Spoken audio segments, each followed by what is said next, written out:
Malaria is one of the top 5 diseases in Ethiopia. It is estimated to affect 4 or 5 million people every year. Many people die from malaria. The disease is only transmitted by mosquitoes, which breed in water. Mosquitoes can fly up to 7 kilometers to bite their next victim. Malaria can be prevented easily and cheaply. Insecticide-treated mosquito nets are a highly effective method of preventing malaria. Previously, insecticide-treated mosquito nets were introduced on a small scale in 4 regions in Ethiopia. Now, UNICEF has procured over 800,000 nets for all regions of the country.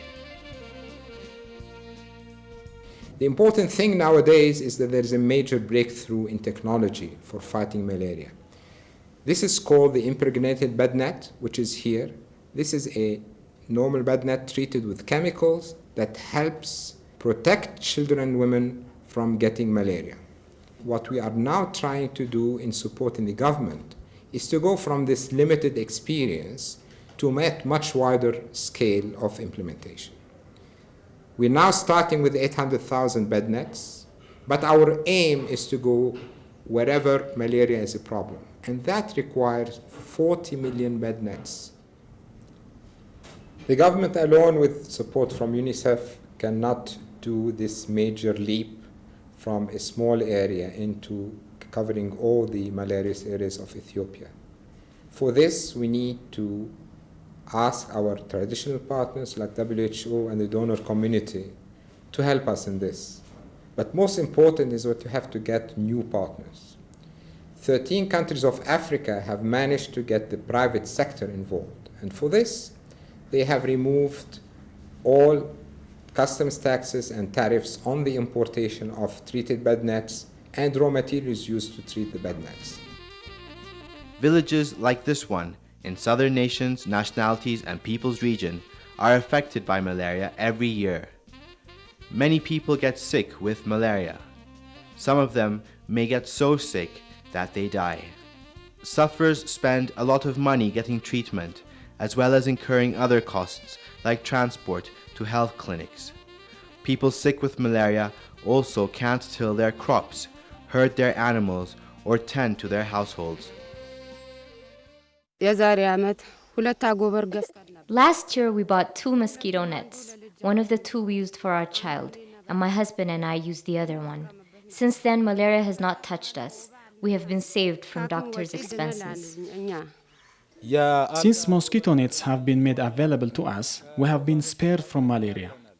Before mosquito nets were brought here, however, in each of our households, up to 3 people would die.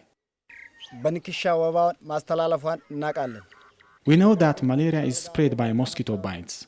However, since the introduction of mosquito nets, we are being saved from malaria to a great extent. In order to prevent malaria, we would like the nets to be distributed widely. In our region, we are making preparations to distribute mosquito nets widely, and the program will continue in all areas affected by malaria. Primary health care agents will take part in the promotion and distribution of the nets within the community. They will be involved in selling the nets, training and retreating the mosquito nets. This is a treated mosquito net. However, after 1 year you have to come back and have it treated again. Here we see community health agents who have received training on how to teach villagers to protect themselves from malaria. Community participation is critical to prevent malaria. By buying a low-cost mosquito net, you can protect yourself and your family against this disease. We used to contract and suffer from malaria 3 to 6 times in 1 year. Since mosquito nets have come, we have been saved from malaria. Our children used to stay at home from school. Now, however, they are able to continue. Mosquito nets have helped us a great deal. Since these mosquito nets have come, we have been saved from malaria. The prevention of malaria is a top priority of the Ethiopian government. Malaria is in the forefront among the health problems that we face. The disease occurs in different parts of our country in epidemic form. 75% of the area of our country is malarious. Close to 40 million people live in this area and are at risk of the disease. Hence, it's our duty as the Ministry of Health of the Government of Ethiopia to ensure that every family at risk of malaria in this country has access to an insecticide-treated mosquito net. Early diagnosis and prompt treatment are essential. Protect your family from malaria. Prevent mosquito bites. Sleep under an insecticide-treated mosquito net.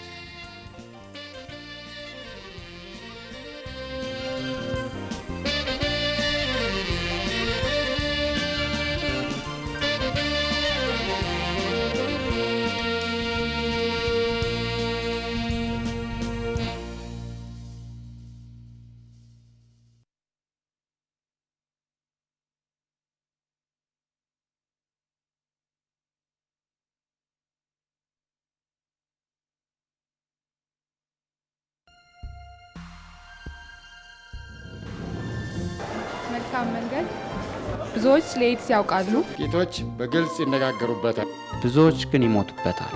ኤድስ ማንንም አይምርም። ህሙማን ፍቅራችንን ይሻሉ። የእርስ ለማንም አይገባም። ሁላችንም ትውልድን የማትረፍ እርምጃ መውሰድ እንችላለን።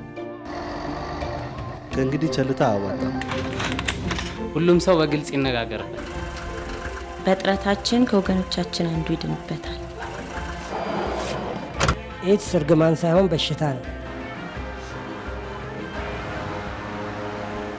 ኤድስን በቀላሉ ልንከላከለው እንችላለን። ከሐኪም፣ ከቤተሰብ፣ ከወዳጅ እንመካከር። ይፋ እናድርገው፣ እንወያይበት፣ እንከላከለው። እድሜ ጠግበው ዓለምን ከኛ ጋር ይጎብኛት።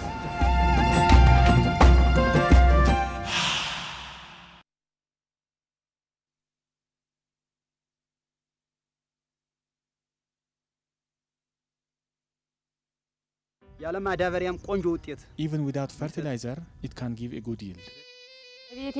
I need this because it is good for roof thatching and providing food. It can withstand frost and hail. It gives a really great result. We tasted injera, bread, talla, and it was delicious.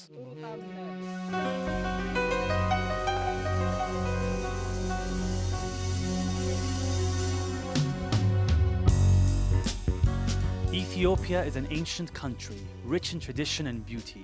It possesses an abundance of natural resources and manpower. However, only a fraction of this potential has been utilized. As a result, approximately 6.5 million people face chronic food insecurity, and many more millions can only afford one meal a day. Production levels of Ethiopia's main staple food grains, teff, wheat, and barley, are decreasing due to soil erosion. This is a great concern as the population has been increasing at an average rate of 2.7% per year over the last decade. This requires an average of about 800,000 metric tons of grain per year to be imported to meet the country's food deficit. A new perspective that could help alleviate some of these problems is the use of triticale, a high-yielding grain crop. Triticale is a hybrid grain created from a natural cross between rye and wheat. It was developed slowly over 100 years by careful methods of crossbreeding and has not been genetically engineered. Triticale possesses the positive attributes of both its parents. Rye gives it a deep rooting ability and drought tolerance, whilst wheat provides its high-yielding potential. To help in the battle to combat the ever-widening food gap, the Bureau of Agriculture Amhara Region and GTZ are joining forces in a campaign to promote the cultivation of triticale. I have here a bunch of triticale, which is half mature, and I would like to show some of the outstanding features. First of all, the ear. It's longer than most wheat varieties. It has 6 rows of seed, and this explains to some extent why this is such a high-yielding crop. Going down further, you see the long stem, which farmers like because they use it for livestock feed, the straw, and for roof thatching. following is a very dense and deep root system. And what is also very important with a grain crop is the ability of tillering. That is, how many stems come out of one seed. And in this case here, this is more than 10 stems per seed, per any one seed. So very versatile and promising crop for the Ethiopian highlands.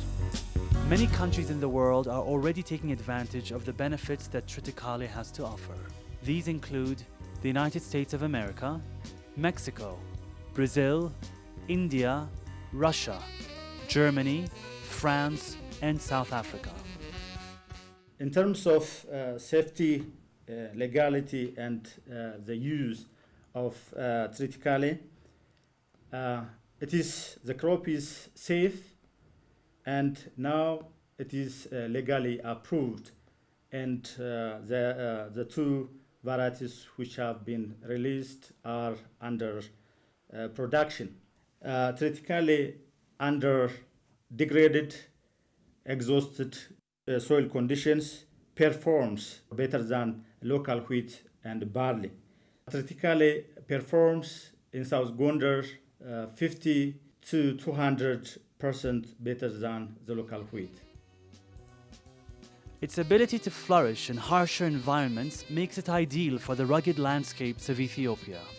In comparison to wheat, triticale shows a higher tolerance to diseases, drought, waterlogging, acidic soils, frost, and hail. Triticale is a new crop that does not segregate or mix with other crops. Farmers can take the seed from one harvest to the next for up to 10 years. This means that they are not dependent on buying the seed year after year.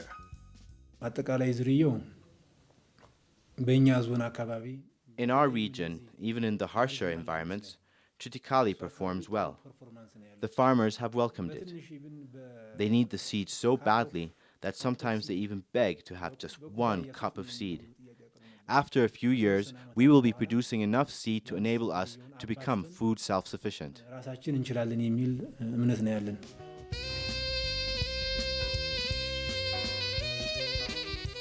Triticale can be processed and used like any other grain crop. It's great for making many kinds of traditional Ethiopian and international breads. It's also good for injera, pasta, and beer. In various trials, many people have enjoyed the wholesome taste. Triticale has a more balanced nutritional value than wheat or barley. It has a higher amount of metabolizable energy and is lower in fiber than barley. I think it would be great if the triticale seeds could be distributed quickly throughout the country and to all communities. Then I'm sure we would see a change in a short time, poverty would quickly be reduced, and famine eradicated.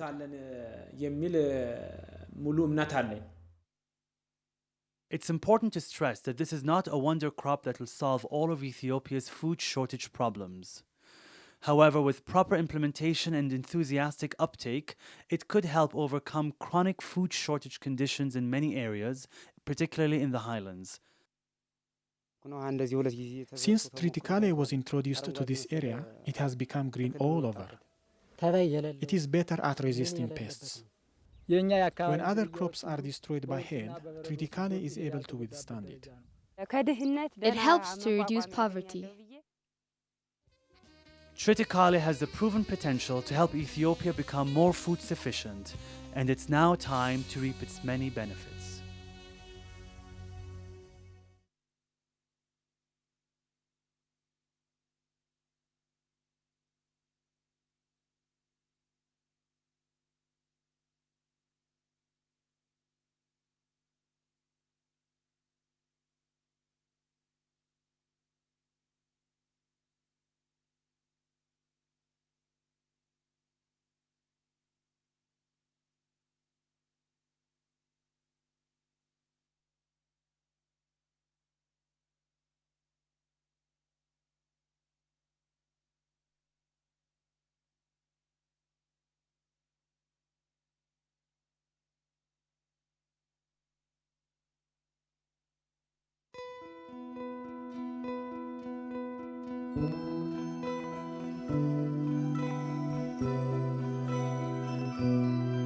በቃ ያልተያዘው ህብረተሰብ እነሱ ስለወፈሩና ስለ በአሁኑ ሰዓት አምረው ወደ ስለሚሉ ሌላውን በመጥፎ አይን ማየታቸው እየተጠቋቆሙ ገሌ እንዲህ ነው በመባባላቸው የሌላውን አይምሮ ቅስም ይሰብራሉ።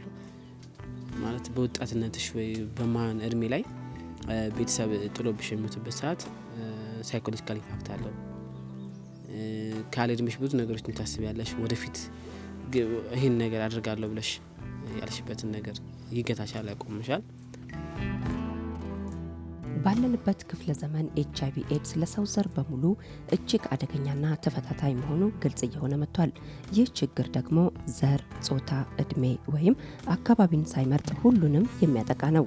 ጥናቶች እንደሚጠቁሙት የዓለም ወጣቶች በቀላሉ በኤችአይቪ ኤድስ ለመያዝ የሚችሉት በስነ ልቦና፣ በማህበራዊና አካላዊ ሁኔታዎቻቸው እንደሆነ ይታወቃል።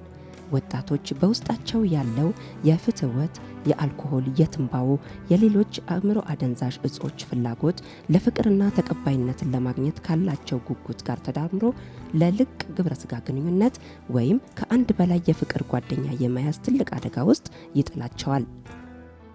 በወቅቱ እንደምናየው ኤችአይቪ ኤድስ በስነ ልቦና፣ በኢኮኖሚ እና በማህበራዊ ጉዳዮች ላይ እያደረሰ ያለው ተጽዕኖ በተለይም በወጣቱ ላይ ሲታይ የአንድ ሀገር አምራች ኃይል የሆነውን ወጣት እየቀጠፈ ነው። እሺ፣ በሴቶች ዙሪያ እኔ እንደሚገባኝ ከሆነ ግልጽነት የለም።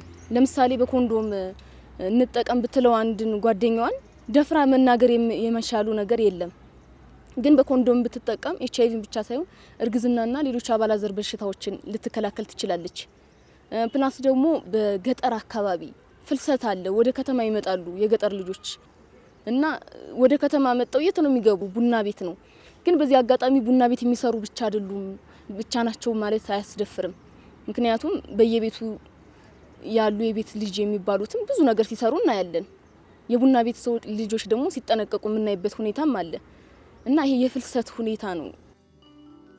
በአሁኑ ወቅት በኤችአይቪ ኤድስ ቫይረስ ተይዘው ከሚገኙት መካከል ከግማሽ በላይ የሚሆኑት ከ10 እስከ 24 ዓመት የዕድሜ ክልል ውስጥ የሚገኙ ወጣቶች ናቸው።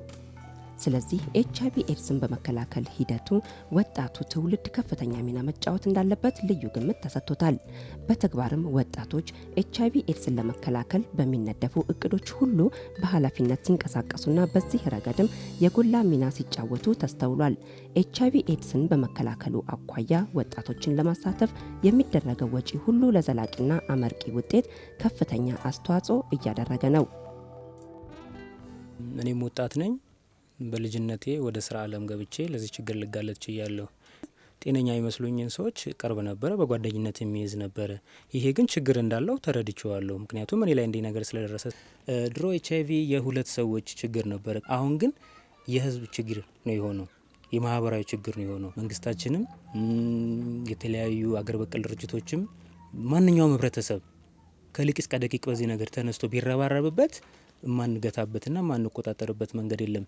ወጣቱ ኤችአይቪ ኤድስን ለመከላከል ከፍተኛ የሆነ እንቅስቃሴ እያደረገ ነው። ኢኮኖሚካል ችግሩ ቢቀረፍለት፣ ወጣቱን የሚያሳትፈው ኃይል ቢያገኝ፣ እርስ በርስ ተሰሚነት ቢያገኝ ጥሩ የሆነ ለውጥ ሊያመጣ ይችላል ወጣቱ። ምክንያቱም ፓወሩ ያለው እሱ ጋር ነው፣ እየተጎዳ ያለውም እሱ ነው። መያዝ ያለብን ወጣቱ ነው።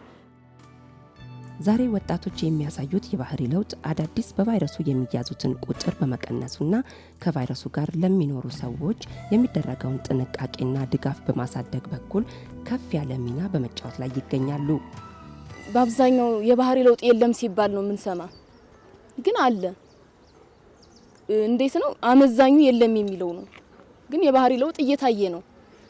ሂደቱ ደግሞ በዚህ ከቀጠለ የትምህርቱ መርታ እየቀጠለ ከሄደ ደግሞ ይበልጥ ለውጥ ይኖራል፣ የባህሪ ለውጥ ይኖራል። ማንኛውም ሴት ልክ እንደ ወንዱ መብቱ ኑሯት ስለማንኛውም ነገር ግልጽና ተናግራ ኤችአይቪ ኤድስን እንዴት እንደምንገታው እንዴት እንገታዋለን የሚለውን ነገር የመወያየት መድረክ ላይ የመለማመድ እንትኑ ቢኖር በሴቶች ላይ ኤችአይቪ ልንገታ እንችላለን እላለሁ። On several occasions people ask me why youth are important in the fight against HIV/AIDS. And there are very good reasons for this. The first one is that the largest group which is infected by HIV virus falls in the bracket of 14 years to 30 years. 2 is you also find a lot of orphans that become orphans during the age of 10 to 20. And this is also an important thing to us. But I think the most important reason for it is that if you want to limit the infection in HIV, that means the prevention part, you've got to do it with youth and for youth. በኢትዮጵያ ሁኔታውን የከፋ የሚያደርገው ከጠቅላላው ህዝብ 30 በመቶ የሚሆነው ወጣቶች ሲሆኑ እድሜያቸው ከ15 እስከ 24 ክልል ባሉ ወጣቶች ደግሞ 10 በመቶ ወንዶችና 13 በመቶ የሚሆኑ ሴቶች ከቫይረሱ ጋር አብረው መኖራቸው ነው። ወጣቱ እንግዲህ በዚህ ወረርሽኝ የተጋለጠ እንደሆነ መረጃዎቹ ይጠቁሙናል። የእድሜ ክልሉ ከ15 እስከ 29 ባሉት በተለይ ከፍተኛ የሆነ የወረርሽኙ ጥቃት እንደሚታይ ነው የሚያስረዳ። እንግዲህ ይሄንን ወረርሽኝ በጽህፈት ቤታችን በኩል ኃላፊነት ወስደን የማስተባበሩና የማቀነባበሩን ሁኔታ ከወሰን ጀምሮ ይሄንን ሁኔታ ግንዛቤ ውስጥ በማስገባት በተለይ በወጣቱ አካባቢ እንግዲህ ትኩረት መደረግ እንዳለብን በስትራቴጂክ ፍሬምወርካችንም ላይ የተገለጸ ነው። ይህንኑ መሰረት በማድረግ የኢትዮጵያ የወጣቶች ስፖርትና ባህል ሚኒስቴር የኤችአይቪ ኤድስን መስፋፋት ለመዋጋት በወጣቱ ላይ ያተኮረ እቅዶችን ለመንደፍ ወስኗል። ዓላማውም በኢትዮጵያ ውስጥ ኤችአይቪ ኤድስን ለመዋጋት ፍልሚያ ላይ ለተሰማሩ ግንባር ቀደም ኃይሎች ሁሉ እንደ መንደርደሪያ የሚያገለግል የወጣቶች ቻርተርና የ3 ዓመት መርሃ ግብር ማዘጋጀት ሲሆን ከዚህም በተጨማሪ ወጣቶች ራሳቸው ኤችአይቪ ኤድስን ለመከላከል ቃል የገቡበትን የአቋም መግለጫ አውጥቷል። የወጣቶች ስፖርትና ባህል ሚኒስትር አምባሳደር ተሾመ ቶጋ በመጋቢት ወር 1994 ዓ.ም ከኤድስ መከላከያና መቆጣጠሪያ ቢሮ ከአሜሪካን ተራድኦ ድርጅት ከዓለም አቀፍ የቤተሰብ ጤና ድርጅትና ከዩኒሴፍ ጋር ግንኙነት በመፍጠር በዚህ ወሳኝ እንቅስቃሴ እንዲሳተፉ ጠይቀዋል። የገንዘብ አቅማቸውንና ምሁራኖቻቸውን በማጣመር በመላው አገሪቱ ያሉ ወጣቶችን በዚህ በወጣቶች ቻርተር ዝግጅትና የ3 ዓመቱ መርሃ ግብር ቀረጻ ስራ እንዲሳተፉ የመምራቱንና የማስተባበሩን ኃላፊነት ድርጅቶቹ እንዲወስዱ አሳስበዋል።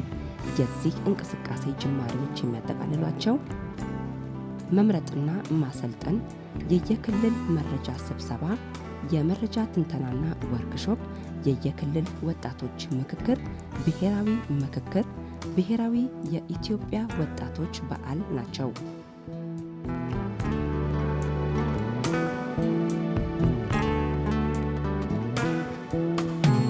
በሰኔ ወር 1994 ዓመተ ምህረት የወጣቶች ስፖርትና ባህል ሚኒስቴር በኤድስ ሴክሬታሪያትና በወጣቶች ጽህፈት ቤት እገዛ ከየክልሉ ለተመረጡ 51 ወጣቶች መረጃ ስብሰባን አስመልክቶ አዲስ አበባ ላይ ስልጠና ሰጥቷል።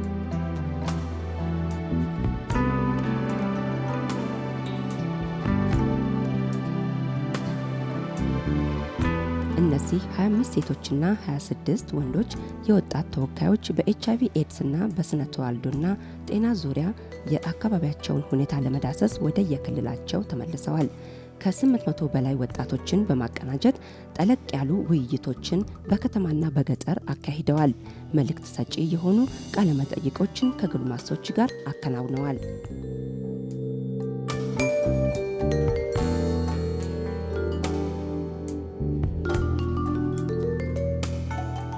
የወጣት ተወካዮቹ ከየአካባቢያቸው ያገኟቸውን የተሳታፊዎች ሐሳቦች በአንድነት አጠናቅረው የየክልል ወጣቶች ምክክር ጉባኤ ለማዘጋጀት ወደ አዲስ አበባ ተመልሰዋል።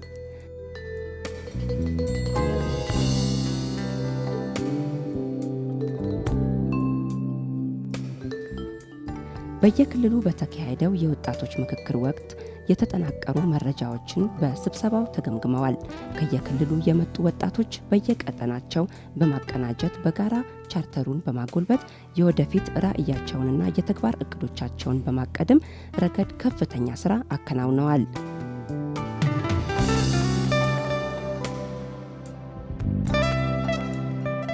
መጥሪ ለሀገር የሰው ለተኛው በቁሙ ተጠንቀቅ ተቆጠብ ገዳይ ነው ህመሙ በስለታም ነገር በመርፌ በምላጭ በጋራ ተጠቀም አርፎም ጠጉራ ትላጭ ሲባል ሲነገረው ሐቁ እየመረረው ልቦና ጆሮ እንዳባ ከላልሶ በማይድን በሽታ ይቆላል ታምሶ የየክልሉ ተወካይ ወጣቶች አስተባባሪዎችና ተሳታፊዎች ከመስከረም 13 እስከ መስከረም 15 1995 ዓ.ም ለ3 ቀናት በአዲስ አበባ ብሔራዊ የስብሰባ አዳራሽ በተካሄደው ብሔራዊ ጉባኤ ተገኝተው ቻርተራቸውንና የ3 ዓመት መርሃ ግብር ንድፉን ለማጠናቀር በጋራ ሰርተዋል። እነዚህንም ሰነዶች በመጨረሻው የስብሰባው ቀን በወጣት አስተባባሪዎቹ አማካኝነት ለክቡር የወጣቶች ስፖርትና ባህል ሚኒስትር አስረክበዋል። ይህ የምክክር ሰነድ በወጣቶቹ በራሳቸው የተዘጋጀ ሲሆን የአመራር ኃላፊነቱን የወጣቶች ስፖርትና ባህል ሚኒስቴር ወስዷል። ትልቁና በጣም አስገራሚ የምንለው በእኛ በዚህ በምክክር ሂደቱ ወቅት የወጣቶቹ ተሳትፎ በጣም አጥጋቢ ነበረ። የተወሰነ ነገር ካሳየናቸው በኋላ እነሱ ወዲያውኑ ያንኛውን ያሳየናቸውን ነገር ፒክ አድርገው በተግባር በመለወጥ ላይ በጣም የተሳካላቸው ወጣቶች ነበሩ እና ከልባቸው ነበር የሚሰሩት። ሙሉ ኃላፊነት ይሰማቸው ነበር። ኃላፊነታቸው ሙሉ በሙሉ ተወጥቷል ማለት እችላለሁ። I sometimes draw a parallel between smoking and HIV infection. No matter what a father or a mother say to a child or a young person, don't smoke, it's bad to your health. They will never be convinced unless another youth will convince them to do that.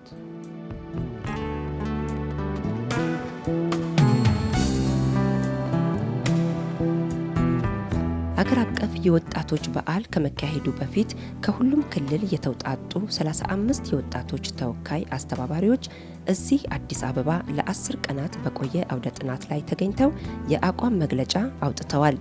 ቀደም ሲል ያዘጋጁትን የወጣቶች ቻርተርና የ3 ዓመት የድርጊት መርሃ ግብር እንዲሁም የወጣቶች የትስስር መረብ ላይ ተጨማሪ ሀሳቦችን አክለው አዳብረዋል። በዚህ ወቅት የበዓሉን ፕሮግራምና የአቋም መግለጫቸውን ከማዘጋጀታቸውም በላይ ቻርተሩንና የድርጊት መርሃ ግብሩን ለጉባኤው ለማቅረብ በሚያስችል መልኩ በማጠናቀር የቅድመ ዝግጅት ተግባራት አከናውነዋል።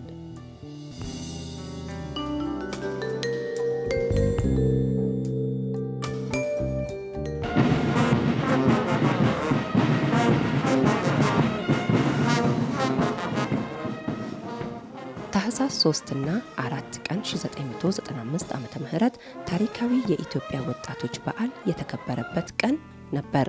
በተባበሩት መንግስታት የስብሰባ አዳራሽ ከየክልሉ የተወከሉ ከ1400 በላይ ወጣቶች ከበዓሉ አንድ ቀን አስቀድመው ተሰባስበው ቀደም ሲል በወጣት አስተባባሪዎቹ በዳበረው ቻርተር የአቋም መግለጫ የትስስር መረብና የ3 ዓመት መርሃ ግብር ላይ በጋራ ከተወያዩ በኋላ የጋራ ግንዛቤ ፈጥረዋል።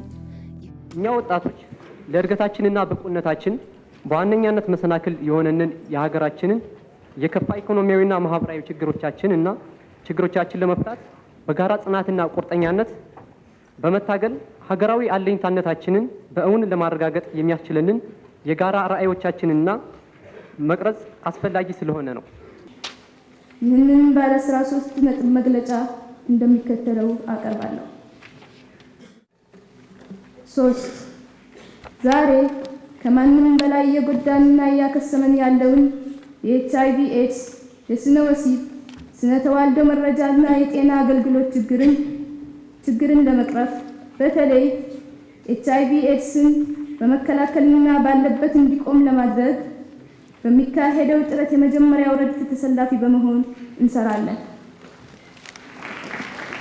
10 ወጣት ሴቶች፣ ወጣት አርብቶ አደሮች፣ ወጣት አካል ጉዳተኞች፣ የኤችአይቪ ቫይረስ በደማቸው ውስጥ ያሉ ወጣቶች፣ ልዩ ተሰጥኦ ያላቸው ወጣቶች ልዩ ትኩረት እንዲሰጣቸው የሚያስችሉ ሁኔታዎችን እንዲመቻቹ እንሰራለን። ይህንኑ በበዓሉ ላይ ለተገኙት የመንግስታዊና መንግስታዊ ላልሆኑ ግብረሰናይ ድርጅቶችና የህብረተሰቡ ተወካዮች ከማቅረባቸውም በላይ ቻርተሩን፣ የ3 ዓመት መርሃ ግብሩን፣ የትስስር መረቡንና የአቋም መግለጫቸውን በተወካዮቻቸው አማካኝነት ለክቡር ግርማ ወልደ ጊዮርጊስ የኢፌዴሪ ፕሬዝዳንት አስረክበዋል። የመንግስትና መንግስት ያልሆኑ ድርጅቶች፣ ታዋቂ ግለሰቦችና የእርዳታ ሰጪ ድርጅቶች ተወካዮች ወጣቶች ያሉባቸውን ችግሮች ለመቅረፍ ያቀረቧቸውን የመፍትሄ ሀሳቦችና ለሚያደርጉት እንቅስቃሴ ተግባራዊነት ድጋፎቻቸውንና ዝግጁነታቸውን ገልጸዋል። ወጣቶች በአገሪቱ መልካም አስተዳደርና ዲሞክራሲያዊ ስርዓት ለመገንባት ኤችአይቪ ኤድስን ለመዋጋትና ለመቆጣጠር እንዲሁም ድህነትን ለመዋጋት በሚደረገው ሀገራዊ እንቅስቃሴ ተመልካች ሊሆኑ አይገባም። ስለሆነም ሁላችንም ለወጣቶች ያለንን አጋርነትና ድጋፍ በቁርጠኝነት ገልጸን በተቀናጀ አኳኋን ለመንቀሳቀስ ሁኔታዎች እየተመቻቹ መሆኑን በዚህ አጋጣሚ ለመግለጽ እወዳለሁ። ቀደም ብለው የተካሄዱ ተዛማች ፕሮግራሞችም ሆኑ ብሔራዊ የወጣቶች በዓል በኢትዮጵያ ውስጥ በአይነታቸው የመጀመሪያ የሆኑ የወጣቶች እንቅስቃሴዎች ናቸው። ይህ ሂደት የኢትዮጵያ ወጣቶችን ተሳትፎ ለማጎልበት የሚደረጉ እንቅስቃሴዎች ጅምር እንደመሆኑ መጠን ወደ ተግባር ለመሸጋገር የተለያዩ አካላትን ቅንጅታዊ እንቅስቃሴ ያስፈልጋል። በዚህ ወጣት መር በሆነ የኤችአይቪ ኤድስ የመከላከል ተግባር ወጣቱ ሊወጣው የሚገባውን ግዴታ የገለጸ ሲሆን በወጣቱ የተዘጋጀው የድርጊት መርሃ ግብርም የወጣቶችን በተለይም የወጣት ሴቶችን የስነ ተዋልዶ ጤናና መብት የሚያስከብሩ ህጎችና ፖሊሲዎች እንዲጎለብቱና ተግባራዊም እንዲሆኑ ይጠይቃል። የስራና የትምህርት እድል እንዲሁም ወጣቶች ጊዜያቸውን የሚያሳልፉበትና መልካም ጸባይ የሚያዳብሩበት አካባቢ የመሳሰሉ መብቶችም የኤችአይቪ ኤድስ የጾታና የስነ ተዋልዶ ጉዳዮችን ከሚመለከቱ እንቅስቃሴዎች ጋር በጣምራ ሊታዩ ይገባል። ወጣቶች፣ ህብረተሰቡ፣ የመንግስት አካላት፣ መንግስታዊ ያልሆኑና ለጋሽ ድርጅቶች የተጠናከረ የጋራ ትብብር ማድረግ ይጠበቅባቸዋል። ወጣቱ ትውልድ እድሉንና እገዛውን ካገኘ የመምራት ችሎታ እንዳለው ከዚህ የወጣቶች እንቅስቃሴ ትምህርት ተገኝቷል። የወጣቱን የመሪነት ችሎታ ተቀብለን እቅዱን ወደ ተግባር እንዲሸጋገር አብረን እንስራ። አንድ ወጣት ለአንዲት ነገር ባህሪ ተቀይሮ መምጣቱ ለኔ በጣም ደስ ይለኛል። ለምን ያሳዝናል፣ ወጣቱ ነውና ብዙ ችግሮች ያሉበት። እዚህ ወጣቱ ለነገ ህይወት ትናንት አባቶቻችን ያስረከቡንን ለነገ ትውልድ ለማስረከብ ኤችአይቪ ለመግታት ባንድ ላይ ቢነሳ ጥሩ ነው እላለሁ። እንግዲህ ወደፊት ያለኝ አዎንታዊ ራዕይ ይሄ ኤችአይቪ ኤድስ ወይ ባለበት ተገቶ ወይንም እንዳለ ጠፍቶ ወጣቶች በሰላምና በጤና ካሰቡበት እንዲደርሱ ራዕይ ይኖረኛል።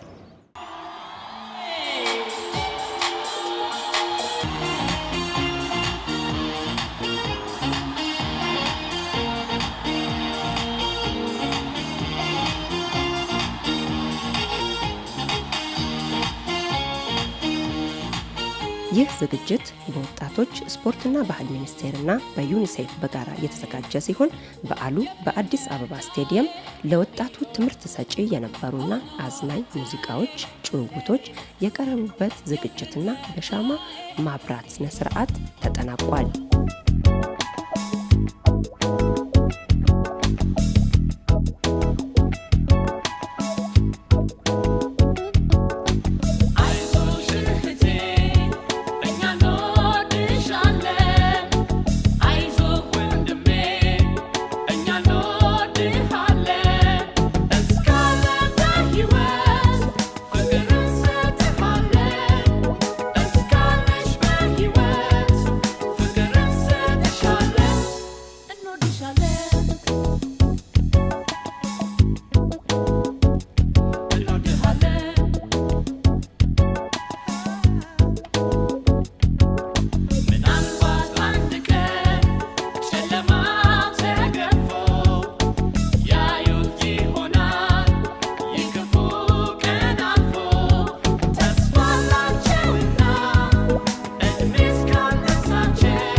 ከውጭ ሀገር ገንዘብ ሲላክሎ በፍጥነትና በአስተማማኝ ሁኔታ እንዲደርሱ ይፈልጋሉ?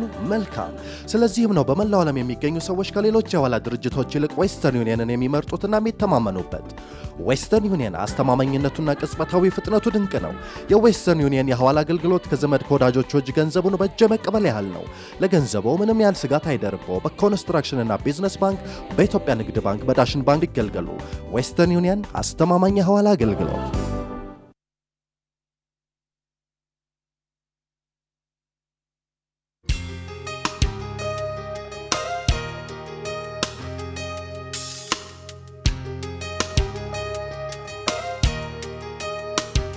ዌስተርን ዩኒየን አስተማማኝና ፈጣን መልእክተኛ ሆነው ከየትኛውም ሀገር የሚላክለውትን ገንዘብ በኮንስትራክሽንና ቢዝነስ ባንክ፣ በኢትዮጵያ ንግድ ባንክ፣ በዳሽን ባንክ በኩል በጥንቃቄና በፍጥነት በእጁ ያደርሳል። በዌስተርን ዩኒየን የሐዋላ አገልግሎት ይጠቀሙ።